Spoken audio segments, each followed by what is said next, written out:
All right, so we have a question over here. It's question 10, and the question statement reads something like this. So we have a potassium metal plate which is irradiated with a light with a wavelength of, so a light with a wavelength of 5 multiplied by 10 to the power of minus 7 meters in an arrangement as shown below. So this arrangement here, this actually just looks like a tube of some sort where you have a potassium metal plate, and then you have that incident light, that has been irradiated on this potassium metal plate.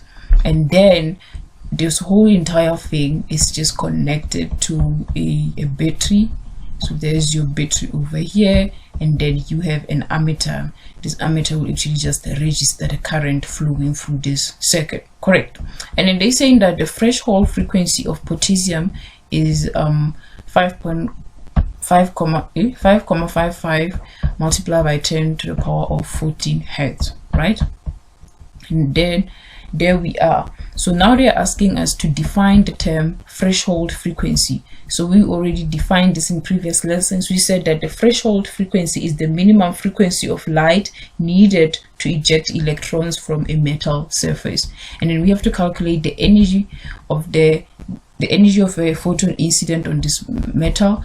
So we have to calculate the energy of these incoming photons, right, or light on this metal plate. And then using a suitable calculation, we have to prove that the ammeter will actually register a reading, will show a reading. And then they saying that the intensity of light is now increased. Explain why this change causes an increase in the ammeter reading, right? Okay, cool. So let us just get straight into it. We are on lesson 37, and we're gonna be talking about the photoelectric effect.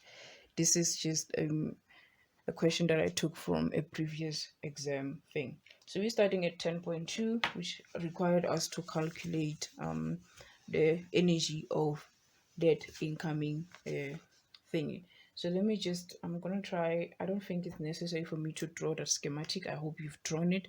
So remember, we had a photon, an incoming photon with so let's say photon, the wavelength of it was 5 multiplied by 10 to the power of minus 7 meters, right? And then they said the work function, the threshold frequency of that potassium metal was given by, so this is just a symbol for potassium, K, was given by 5.55 multiplied by 10 to the power of 14 hertz. So now we have to calculate the energy. To calculate the energy of the photon, so we say E photon, we know it's equals to HF, but we're not given the value of F, we given the wavelength. So we know that F equals to C over lambda. So this is Planck's constant. What is this? Speed of light. This is that energy of the wavelength of your photon, right? And we can actually now find E photon and say it is equals to Planck's constant is 6,63 multiplied by 10 to the power of minus 34. This thing multiplied by 3 multiplied by 10 to the power of 8, all of it divided by 5 multiplied by 10 to the power of minus 7. So this is just one thing, right? And then if you put that in your calculator, you're gonna come to a value of 39,78 multiplied by 20 minus 20 joules. So it's a 3-mark question with just your substitution and your final answer. All right, so now let us move on to question 10.3. What did question 10.3 say? Question 10.3 said to us, let me see, using a suitable calculation, we have to prove that the ammeter will show a reading. And there are many ways of doing this. Someone might do it slightly different, but that's the beauty of physics, because there are normally various ways in which you can go about doing a calculation. So in that respect, in that diagram that is given to us, let me just quickly draw it. So this is the diagram of that was given to us. So we had that ammeter. So for me, I would say that how I would just write down my calculations, or just argue my calculation, would be that, okay, for this ammeter to register a reading, they will have to be current flowing, right? They would have to be current flow. So for current to flow, this means that electrons will then have to be ejected from the metal. For electrons to be ejected from the metal means that the energy, wait, that the energy of the photon must actually be greater, or at least equals to our work function.